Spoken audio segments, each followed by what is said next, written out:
বন্ধুরা, তীব্র তাপদাহ, নিদাঘের তপ্তদহন, হিট স্ট্রোকের সম্ভাবনা।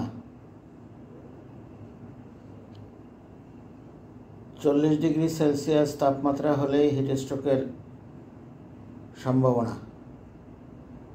হিট স্ট্রোক হলে আপনি কিভাবে বুঝতে পারবেন? শরীরের সুইটিং মেকানিজম কাজ করবে না, অর্থাৎ আপনার শরীরে ঘাম থাকবে না, মাথা ঘুরতে পারে, বমি বমি ভাব হতে পারে, তীব্র মাথা ব্যথা হতে পারে। শরীরে হাত দিলেই বোঝা যাবে যে অনেক গরম, অজ্ঞান ভাব হইতে পারে বা কনফিউশনাল স্টেট বলে যেটাকে, অথবা অজ্ঞানও হয়ে যেতে পারেন হিট স্ট্রোক হলে। এমত অবস্থায় রোগীকে অবশ্যই দ্রুত হাসপাতালে স্থানান্তর করতে হবে।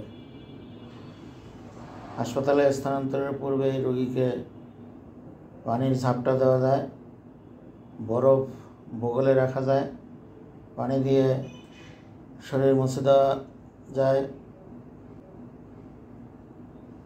ফ্যান চালু করে দেওয়া হয়, ফ্যান চালু করে দেবেন বা অন্যভাবে বাতাস দেওয়ার ব্যবস্থা করবেন। যদি রোগী অজ্ঞান না হয় তাহলে ঠান্ডা পানি খাওয়াবেন। তীব্র তাপদাহে হিট স্ট্রোকের সম্ভাবনা প্রিভেন্ট করার জন্য আবশ্যিক কাজ ছাড়া বাড়ির বাহির হওয়া উচিত নয়। বাচ্চাদেরকে বাড়ির বাহির হতে দেওয়া ঠিক নয়, এবং যারা শ্রমিক তারা দীর্ঘ সময় রোদে একটানা যেন কাজ না করেন। যারা ধান খেতে ধান কাটার কাজ করেন তারা এমত অবস্থায় তাদের শিডিউল চেঞ্জ করতে পারেন। একদম ফজরের নামাজ পড়ে শুরু করতে পারেন, 9টা পর্যন্ত কাটলেন, তারপরে আবার বিকালবেলা 5টার পরে বা 4টার পরেও কিছুক্ষণ কাটলেন সন্ধ্যা পর্যন্ত। এভাবে আপনাদের শিডিউল চেঞ্জ করে ধান কাটার মৌসুমটা পার করতে পারেন।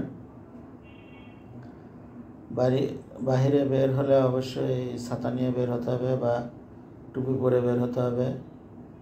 মহিলাদের যদি একান্তই বের হতে হয় তাহলে অবশ্যই মাথায় কাপড় দিয়ে বের হতে হবে, এবং কাপড় চোপড় সুতির হতে হবে। এখনকার দিনে সুতির কাপড় চোপড় এবং ঢিলা ঢালা কাপড় চোপড় হতে হবে। সবাই কমপক্ষে 3 থেকে 4 লিটার পানি পান করুন প্রতিদিন। প্রস্রাবের পরিমাণ কমে গেল কিনা তাও খেয়াল রাখবেন প্রতিদিন।